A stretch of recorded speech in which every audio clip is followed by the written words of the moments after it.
Hey, 42 here. On the 10th of May 1996, a freak storm hit the world's tallest mountain. Within minutes, visibility had dropped to near zero as 100km/h winds battered the isolated peak, trapping dozens of mountaineers on the upper slopes. And a wall of white rose across the space of 2 or 3 minutes. You were standing in a complete whiteout. You no longer can see your feet. You put your hand out in front of you, it disappears. The person standing next to you is no longer there. The storm raged for just 20 hours, but by the time the skies cleared, 8 climbers were dead from either accident or exposure. That was almost 30 years ago, but as of today, the bodies of only one of those climbers has been recovered. So far as anybody knows, the other 7 are still up there somewhere. One of those bodies was Sewang Paljor's, part of an Indian expedition that summited Everest just before the storm rolled in. We don't know exactly what happened to him during that terrible night, but his body was later found in a shallow limestone cave at an altitude of about 8,500 meters. And for almost 2 decades, climbers approaching Everest from that direction were forced to walk right past Paljor's body on their way to and from the summit. It must have been such a sobering sight for the summit hopefuls to see, knowing that they very well could be joining him. Sewang Paljor's frozen corpse wasn't just an unnerving reminder of what can happen when things go wrong on Everest. Thanks to its distinctive footwear and prominent location on the northeast ridge, over the years the body, nicknamed Green Boots, became a handy navigational waypoint that climbers used to confirm they were on track. Death is a constant companion on the roof of the world, so much so that to some extent its presence is completely normalized. In total, around 350 people have died attempting to climb Everest over the years, a death rate of just over 1%. And at least 200 of those bodies are still up there, frozen in place in what is fast becoming the world's weirdest graveyard. In these days of guided tours, fixed lines, and supplementary oxygen, why is climbing Everest still so dangerous? Why do so many people try to do it when death is such a real possibility? And why don't we bring the bodies back down again when people succumb to the conditions? Let's find out. Because this is a story of the graveyard at the top of the world. This is a story of the ghosts of Mount Everest.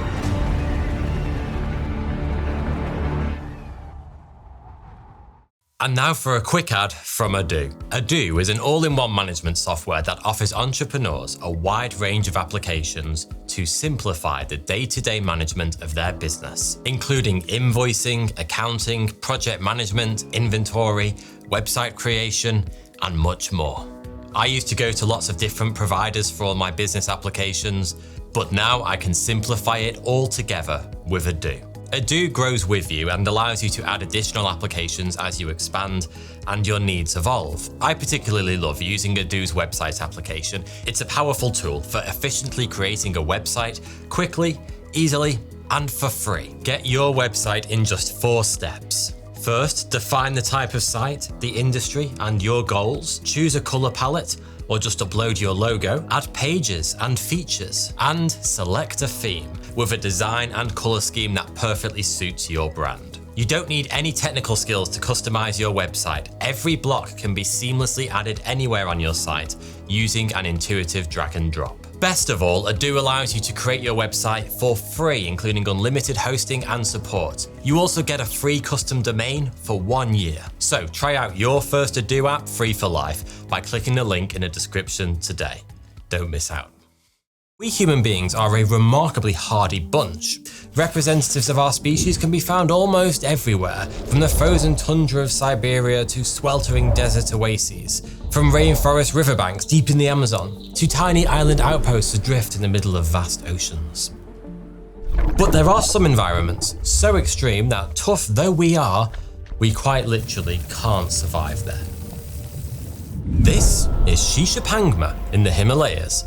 Standing at exactly 8,027 meters, it is the world's 14th tallest mountain. And if I teleported you onto its peak right now, you'd be dead within a matter of minutes. Whoa! But what exactly is it that would kill you? You might assume it would be the cold. Temperatures regularly hit minus 30 Celsius, even in the summer. That's certainly cold enough to kill, but it turns out something else will get you first. The lack of oxygen. JHagueMedia's peak lies inside what is known as the death zone. The percentage of oxygen in the air up there is still the usual 21%, but the atmospheric air pressure is only about a third of that found at sea level. That means each lungful of air you breathe contains only a third as many oxygen molecules. And no matter how well acclimatized you are to high altitudes, that simply isn't enough. Your brain function is affected almost immediately.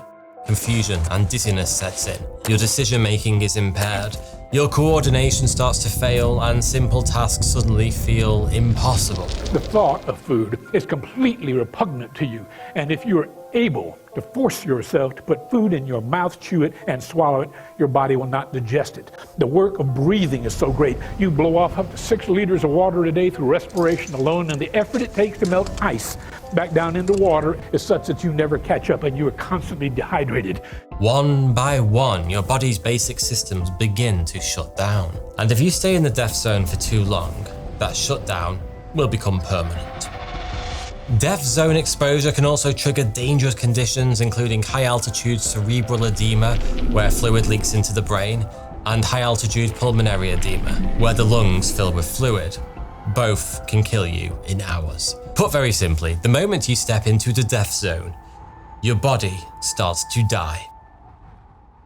It's worth pointing out that the death zone isn't a hard and fast limit. It isn't like chilling at 7,999 meters is just perfectly safe, but ascend just 1 more meter and you'll become a sardine. 8,000 meters, however, is the widely accepted cutoff point, beyond which it is essentially impossible for the human body to sustain itself. It's a race against the clock.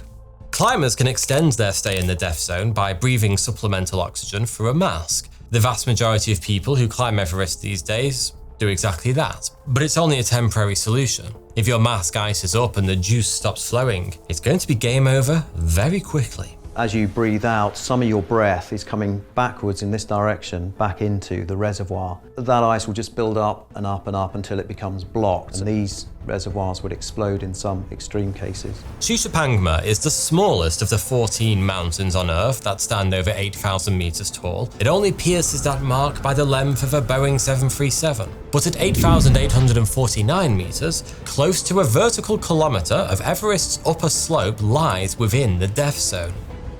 Hovering that much ground takes time, and time is the one thing that really isn't on your side at these kinds of altitudes.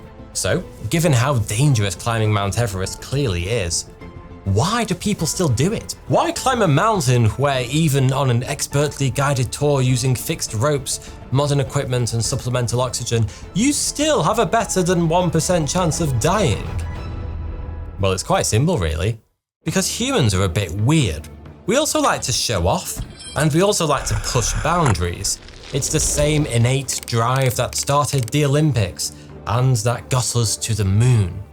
It would be no less of an achievement to climb the world's second highest mountain.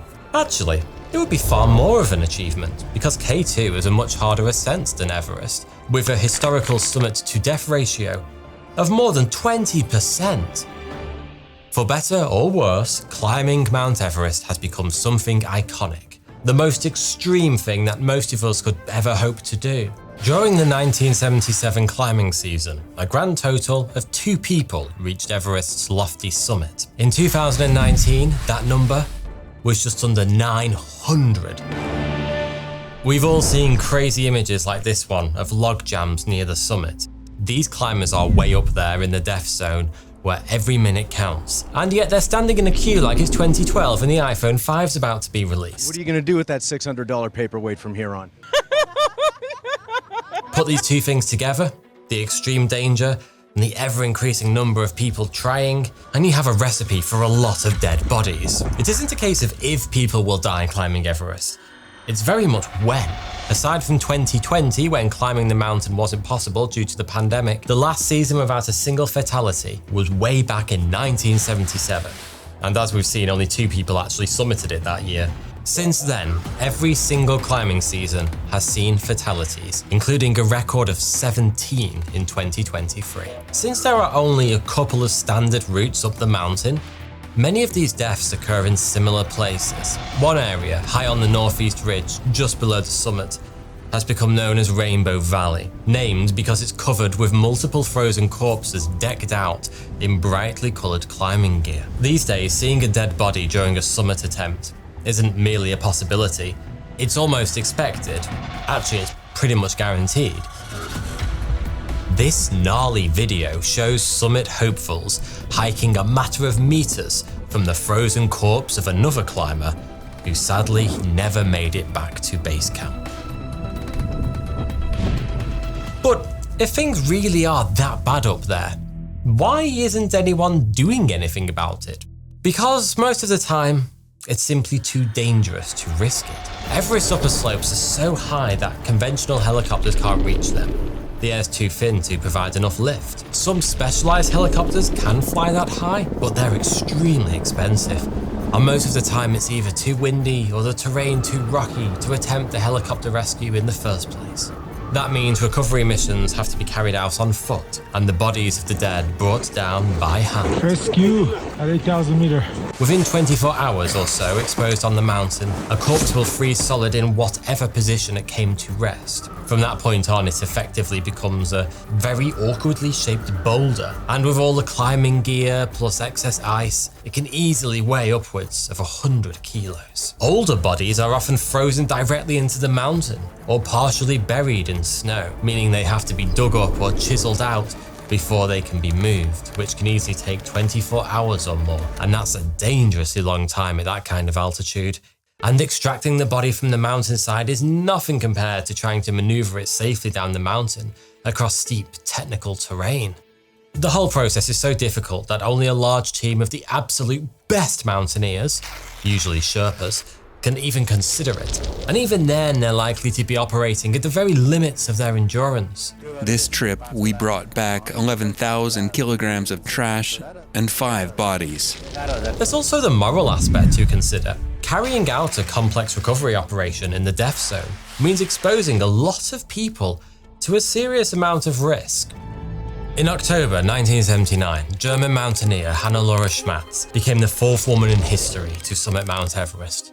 Tragically, she died during her descent. Like Sawang Paljor 17 years later, Schmatz's body was clearly visible from the main route, this time on the Nepalese side. Paljor died face down with his body inside a shallow cave. It was still very obviously a human corpse, but the orientation and those famous green boots helped to at least partially depersonalize it. Hannelore Schmatz, on the other hand, died sitting upright, leaning against her pack. It's almost as though she was still alive and merely taking a rest, until you get close enough to see her ragged hair blowing in the wind and her eyes, which had frozen wide open. Schmatz's body made for such a traumatic sight that in 1984, 2 Nepalese mountaineers attempted to recover it. These days, such a small team would never even contemplate trying to move a corpse in the death zone. It's simply too dangerous. And that proved to be the case here. Both men ultimately died in a fall whilst trying to reach Schmatz's body. Recovering the bodies of the dead is a very human thing to do. We want to say goodbye, to know that our loved ones are at rest somewhere peaceful. But things are different on Everest. Many mountaineers explicitly state that should they die during an expedition, their remains should be left where they are. They don't want other people to risk their lives trying to bring them home. Despite the challenges involved with recovering the bodies on Everest, the situation has gotten so bad that efforts are being made to improve it. In recent years, several bodies have either been recovered or more often simply moved out of sight somewhere, including a few of the more famous residents in Everest's growing graveyard. In 2007, the body of Frances Arsentiev, better known to Everest summiters as Sleeping Beauty because of the serene position she died in, was moved to a more discreet location by a climbing team led by British mountaineer Ian Woodall. And Everest's most famous body, Green Boots, has also been moved, probably by a Chinese-led expedition in 2014. Now out of sight, it is no longer used as a grisly landmark on the journey to the top of the world.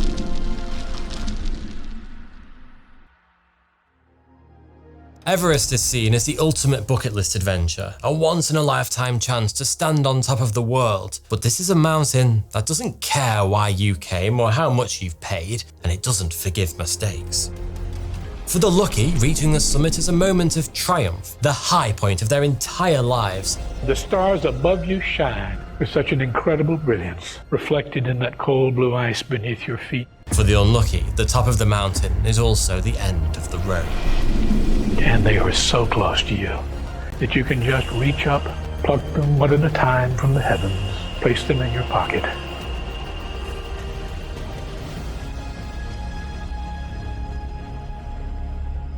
Given how popular Everest has become, this problem is only going to get worse, and the world's highest graveyard will keep gaining new permanent residents for a long time yet. Thanks for watching.